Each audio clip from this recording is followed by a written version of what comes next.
अस्सलामुअलैकुम। Welcome to my YouTube channel law with Asad.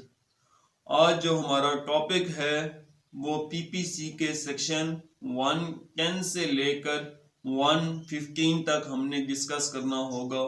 और जो हमने पिछले लेक्चर में अबैटमेंट का देखा था 109 तक, यानी पनिशमेंट ऑफ अबैटमेंट, सेक्शन 109 को ही बेसिकली हम आज आगे लेकर चलेंगे। तो आइए अपने टॉपिक का आगाज करते हैं और देखते हैं कि सेक्शन 110 ऑफ पीपीसी क्या कहता है। 110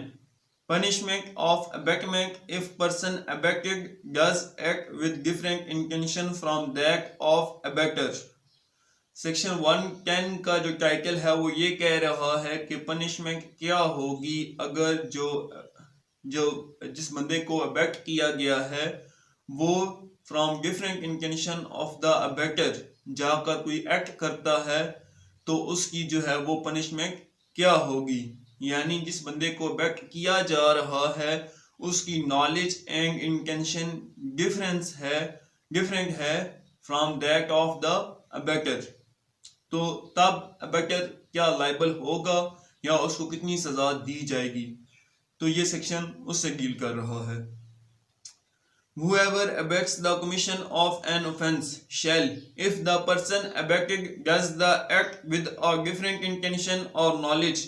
from that of the abetter, be punished with the punishment provided for the offence which would have been committed if the act had been done with the intention or knowledge of the abetter and with no other। Section 110 ये कहता है कि बेशक जिस बंदे को अबेक्ट किया गया है उसकी नॉलेज एंड इंटेंशन सेम नहीं थी as like of the abettor. बेशक उनकी इंटेंशन और नॉलेज में फर्क था, लेकिन जो अबेटर है वो लायबल होगा फॉर द सेम पनिशमेंट, क्योंकि वो क्या कर रहा है, उस ऑफेंस की अबेटमेंट कर रहा है। लेकिन जो बंदा एक्ट परफॉर्म करेगा, जो एक्ट कमिट करेगा, ऑफेंस कमिट करेगा, उसकी नॉलेज चाहे वो सेम थी या नहीं थी as like of the abettor, लेकिन जो अबेटर है उसकी लाइबिलिटी वहीं पर है, वो उसके लिए लाइबल है क्योंकि उसकी अबेटमेंट की वजह से वो ऑफेंस कमिट हो रहा है। तो इससे जो आपकी एक्सप्लेनेशन 3 ऑफ सेक्शन 108, सेक्शन 108 की जो एक्सप्लेनेशन 3 है, अगर आप वो उसको पढ़ें इसके साथ तो सारा कॉन्सेप्ट क्लियर हो जाता है। Explanation 3, it is not necessary that the person abetted should be capable by law of committing an offence or that he should have the same guilty intention or knowledge as that of the abettor or any guilty intention or knowledge. Explanation 3 के अंदर ये explain किया गया था कि ये ज़रूरी नहीं है कि वो कैपेबल बाय लॉ, यानी वो ऑफेंस कमिट करने के लिए कैपेबल हो। यानी अगर कोई बच्चा है, कोई इनसेन पर्सन है जिसको लॉ एक्सेप्शंस में ला रहा है, अगर वो कमिट करता है तो वो भी अबेटर की लाइबिलिटी वही होगी और उसके लिए नॉलेज और सेम इंटेंशन होना भी ज़रूरी नहीं है। ये एक्सप्लेनेशन 3 ऑफ सेक्शन 108 में हम पढ़ चुके थे। इसी बात को जो है वो आगे सेक्शन 110 के अंदर एक्सप्लेन किया गया है। Section 111 liability of abettor when one act abetted and different act done. अब सेक्शन 11 का जो टाइटल है वो ये कह रहा है कि लाइबिलिटी ऑफ अबेटर क्या होगी अगर उसने एक एक्ट की क्या की है, अबेटमेंट की है, लेकिन जो अबेटर जिस बंदे को अबेक्ट किया है उसने वो आगे जाकर कोई और एक्ट परफॉर्म कर रहा है, तो क्या उसकी लाइबिलिटी होगी अबेटर की या नहीं होगी। When an act is abetted and a different act is done, the abetter is liable for the act done in the same manner and to the same extent as if he had directly abetted it। Section 111 ये कहता है कि जब abettor एक act की क्या कर रहा है, अबेटमेंट कर रहा है, और जिस पर्सन को वो अबेक्ट कर रहा है वो वहां जाकर कोई और एक्ट परफॉर्म करता है, तो जो अबेक्टर है वो क्या होगा, लाइबल होगा for the same act and for the same punishment of that offence. Proviso आगे देखें तो आपका सारा कॉन्सेप्ट क्लियर हो जाएगा। Proviso, provided the act done was a probable consequences, यानी प्रोबेबल कॉन्सिक्वेंसेस, ये लफ्ज जो है वो बहुत ही इंपॉर्टेंट है, प्रोबेबल कॉन्सिक्वेंस वाला, क्योंकि अगर वो प्रोबेबल कॉन्सिक्वेंस है यानी उसके जिस एक्ट की उसने अबैटमेंट की है उसके प्रोबेबल कॉन्सिक्वेंसेस में अगर वो दूसरा एक्ट परफॉर्म करेगा तो तब क्या होगा, अबैटर लायबल होगा। अगर वो उसके प्रोबेबल कॉन्सिक्वेंसेस से हटकर कोई एक्ट परफॉर्म करता है तो उसके लिए अबैटर लायबल नहीं होगा। तो लॉ में जो है वो एक एक वर्ड जो है वो नहायत ही अहमियत का हामिल होता है। तो जो सेक्शन 111 है उसके अंदर जो मेन इसका जुज़्व है वो प्रोबेबल कॉन्सिक्वेंसेस, अगर उस एक्ट की जिस एक्ट की अबैटमेंट की गई है उस एक्ट के प्रोबेबल कॉन्सिक्वेंसेस में जाकर कोई दूसरा एक्ट परफॉर्म किया जाता है, जिस पर्सन को अबैक्ट किया गया था वो दूसरा एक्ट परफॉर्म करता है बाय द प्रोबेबल कॉन्सिक्वेंसेस, तो उसकी वजह से जो है वो अबैटर लायबल होगा, क्योंकि उसका मुतवक्का नतीजा प्रोबेबल कॉन्सिक्वेंस यही एक्ट हो सकता था। Consequences of the abetment and was committed under the influence of the instigation or with aid or in pursuance of the conspiracy which constituted to abetment, यानी वो abetment किस तरह की गई हो, by instigation, by aid and by conspiracy, इन तीनों तरीकों से की गई हो, और जो दूसरा एक्ट परफॉर्म किया गया है वो क्या था, प्रोबेबल कॉन्सिक्वेंसेस में था, यानी उसका मुतवक्का नतीजा ये हो सकता था, is likely to be caused that effect, तो वो जो है अबैटर वो क्या होगा, उस दूसरे एक्ट के लिए भी क्या होगा, लायबल होगा, और उसे दोनों एक्ट्स की सजा या दोनों ऑफेंसेस की सजा दी जाएगी। Illustration: A instigates a child to put poison into the food of Z and gives him poison for that purpose. The child, in consequences of instigation by mistake, puts the poison into the food of Y, which is by side of that of Z. Here, if the child was acting under the influence of A's instigation and the act done was under the circumstances or probable consequences of the abetment, A is liable in the same manner and to the same extent as if he had instigated the child to put the poison into the food of Y. अब इस illustration के अंदर ये बयान किया गया है कि ए क्या करता है, इंस्टिगेट करता है एक छोटे बच्चे को कि तुमने क्या करना है, जी यानी जेड को जहर देना है, लेकिन जो बच्चा है वो बाय मिस्टेक क्या कर देता है, जेड की जगह वाई को जहर दे देता है। तो जो ए है जो अबैटर है वो उसकी जो लाइबिलिटी होगी वो सेम लाइबिलिटी होगी कि उसने वाई को जहर देने के लिए क्या किया था, अबैटमेंट की थी। क्यों? क्योंकि जो बच्चा है उससे जो प्रोबेबल कॉन्सिक्वेंसेस हैं उससे गलती का नतीजा मौजूद है, तो इसके जो प्रोबेबल कॉन्सिक्वेंसेस ये मौजूद थे कि ये जेड की बजाय किसी और को जहर दे सकता है जो ए की नॉलेज में था। ए ने फिर भी उसको क्या किया है, इंस्टिगेट किया है कि तुमने जेड को जहर देना है, लेकिन बाय मिस्टेकनली वो जहर किसको दे दिया गया है, बच्चे की तरफ से वाई को। अब वाई जो है वो मर चुका है, डेथ हो गई है उसकी, तो जो ए की लाइबिलिटी है एज एन अबैटर वो वहीं पर है, क्योंकि उसके जो प्रोबेबल कॉन्सिक्वेंसेस थे वो उसको पता थे। प्रोबेबल कॉन्सिक्वेंसेस मीन मुतवक्का नताइज, जो एक एक्ट के साथ जो मुतवक्का नताइज थे कि यानी अगर ये एक्ट होगा तो ये उसके प्रोबेबल कॉन्सिक्वेंसेस में ये एक्ट हो सकता है, तो ये होगा आपका probable consequences of the act of the abatement. B. A instigates to B to burn Z's house. B sets fire to the house and at the same time commits theft of property there. A, through guilty of abetting the burning of the house, is not guilty of abetting the theft, for the theft was a distinct act and not a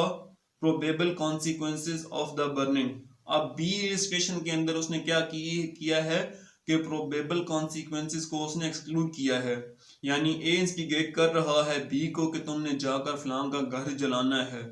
अब उसने instigate किया है just जलाने तक, उसकी जो abatement है abatement bye instigation वो जस्ट उस घर को जलाने तक थी, लेकिन बी जब जाता है उस घर में उस घर को जलाने के लिए तो वो साथ ये सोचता है कि या क्यों ना इसमें चोरी ही क्यों ना कर ली जाए, सामान तो वैसे भी जल जाएगा, अगर चोरी कर ली जाएगी तो हमें कुछ फायदा मिल जाएगा।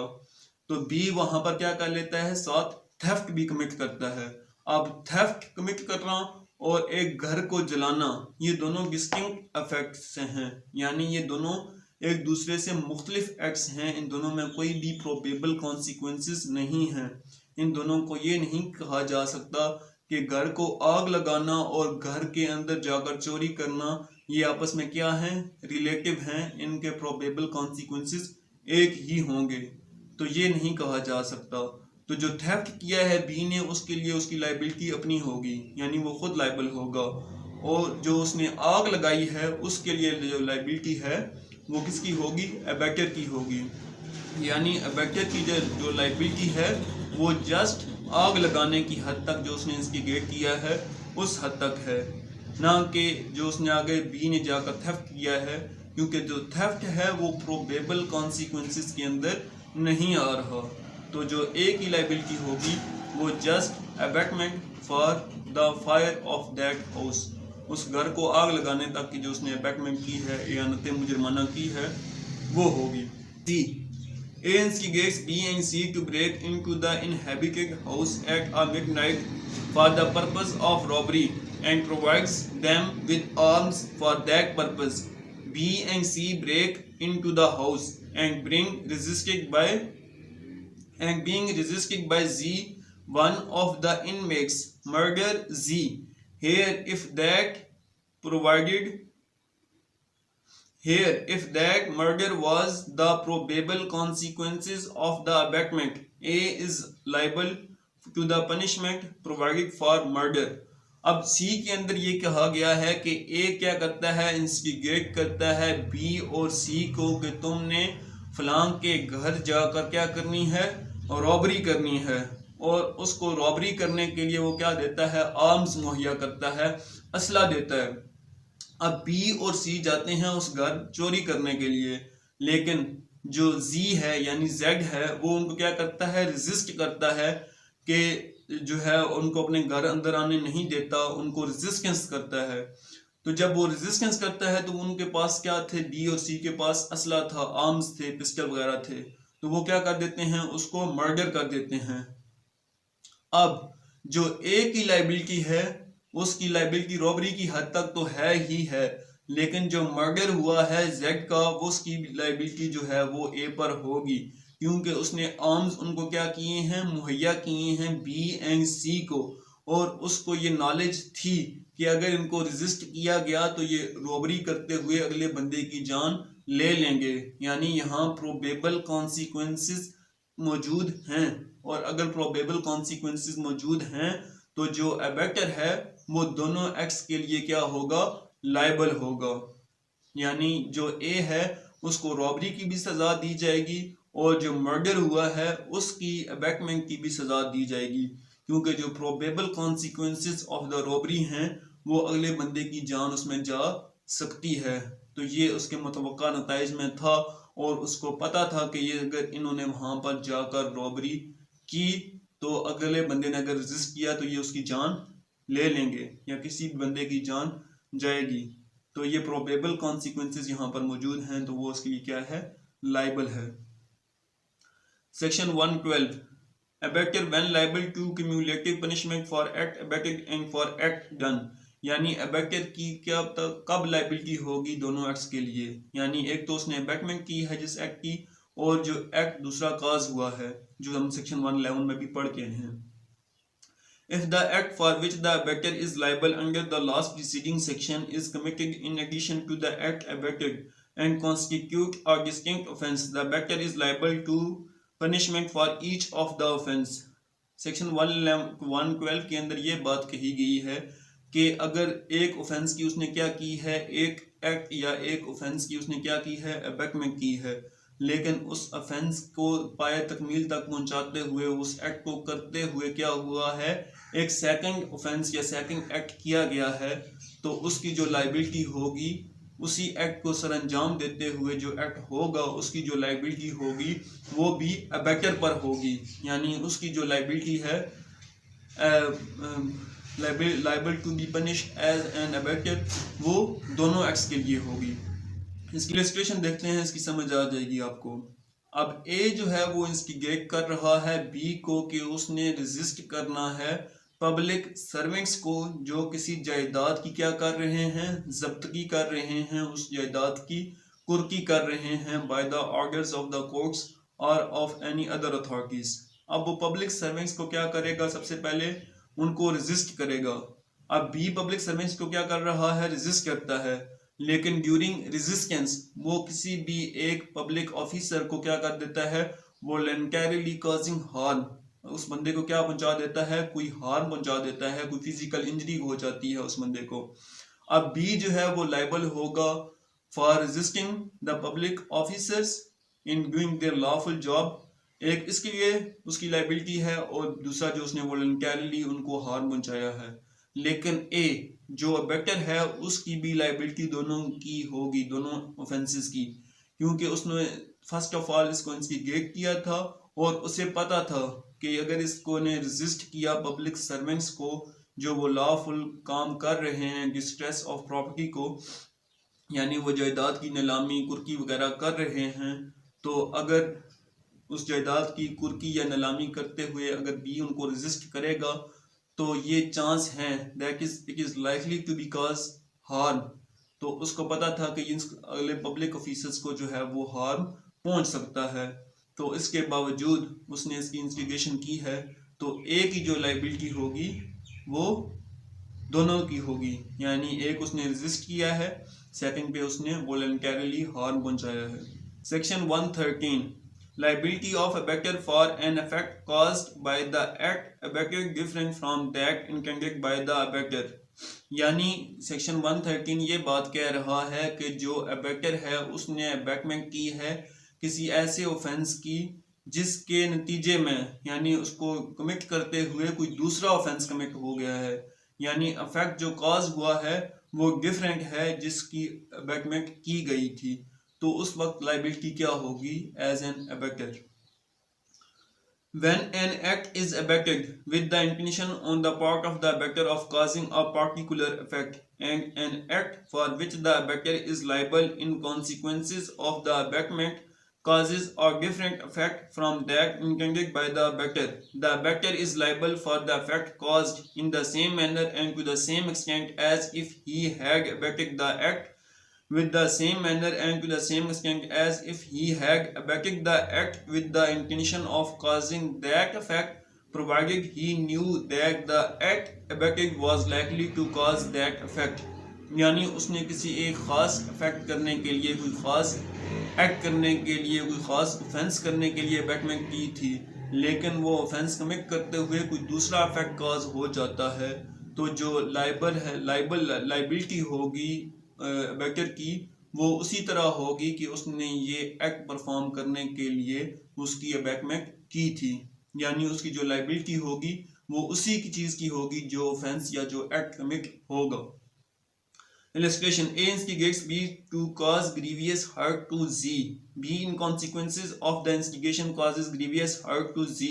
Z dies in consequences. Here, if A knew that the grievous hurt abetted was likely to cause death, A is liable to be punished with the punishment provided for the murder. अब illustration के अंदर ये कहा गया है कि A instigate करता है B को कि उसने Z को Z को ग्रीवियस हर्ट देना है, ग्रीवियस हर्ट पहुंचाना है, फिजिकली हार्म पहुंचाना है, लेकिन बी जब उसको ग्रीवियसली हर्ट करता है, एक्ट करता है, कमिट करता है ये एक्ट, तो क्या होता है कि इन कॉन्सिक्वेंसेस ऑफ दैट हार्म जो जेड है उसकी डेथ हो जाती है। वो ग्रीवियस हर्ट की वजह से क्या होता है, उसकी मौत वाक़ई हो जाती है, उसका मर्डर हो जाता है।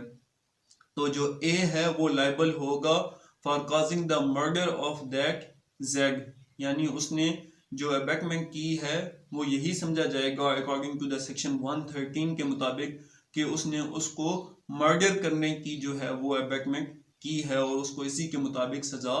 दी जाएगी। Section 114 abettor present when offense is committed. Whenever any person who, if absent, would be liable to be punished as an abettor is present when the act or offense for which he would be punishable in consequences of the abatement is committed, he shall be deemed to have committed such act or offense. Section 114 के अंदर ये बात कही गई है simple सी कि अगर अबैक्टर जो है वो मौका वारदात पर मौजूद है,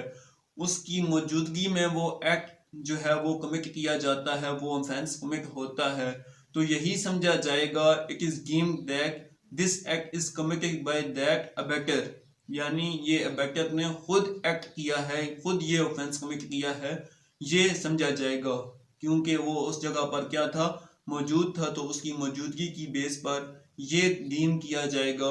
कि उसने ये ऑफेंस जो है वो खुद कमिट किया है।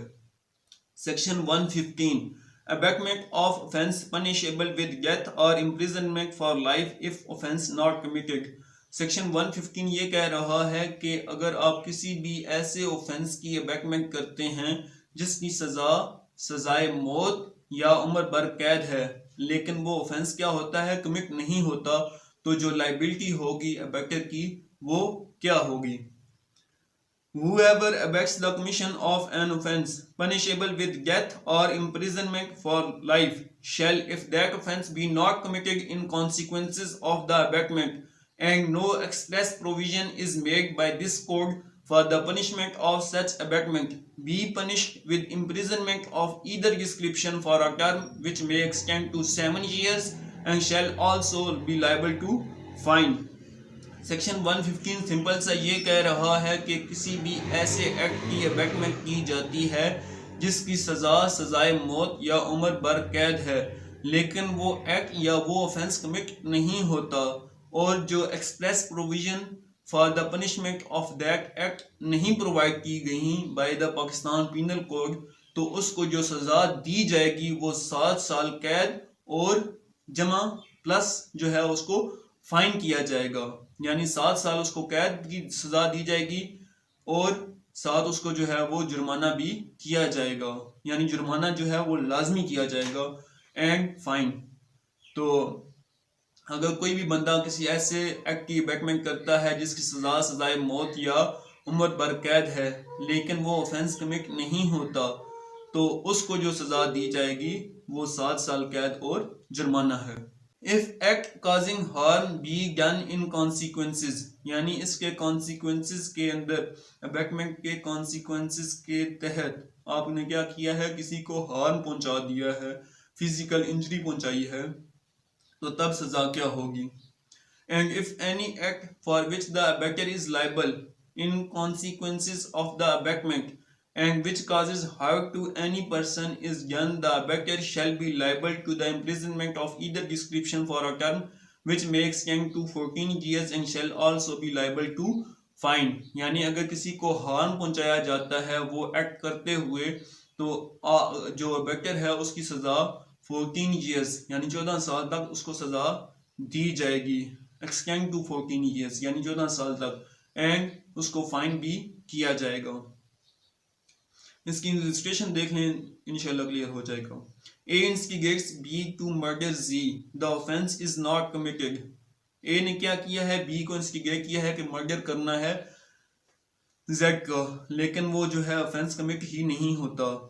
If B had murder Z he would have been subject to the punishment of death और ट्रांसपोर्टेशन फॉर लाइफ। अगर बी उसका कत्ल कर देता अबैटमेंट के जरिए, तो उसको जो है वो जो सजा दी जाती वो डेथ और ट्रांसपोर्टेशन ऑफ लाइफ की सजा दी जा सकती थी, लेकिन अब जो है ऑफेंस कमिट ही नहीं हुआ, तो फिर देयरफॉर ए और is liable to imprisonment for a term which may extend to 7 years and also to a fine. अब ए जो है क्योंकि ऑफेंस कमिट नहीं हुआ, तो उसको जो सजा दी जाएगी वो 7 years तक इम्प्रिजनमेंट यानी कैद की सजा दी जा सकती है, प्लस उसको फाइन किया जा सकता है। And if any hurt be done to Z in consequences of the abatement, और अगर अबैटमेंट की वजह से अगर कोई उसको अलहदा से जेड को हार्म पहुंचा है, यानी उन्होंने उसके ऊपर हमला किया है और उसको इस हमले की वजह से क्या हो चुका है, कोई ना कोई फिजिकल इंजरी पहुंच चुकी है, तो तब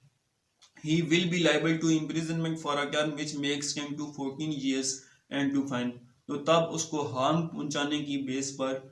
उसको जो है अबैटर और जो एक्ट कमिट कर रहा है उसको जो है 14 years प्लस फाइन तक सजा दी जा सकती है। तो ये था हमारा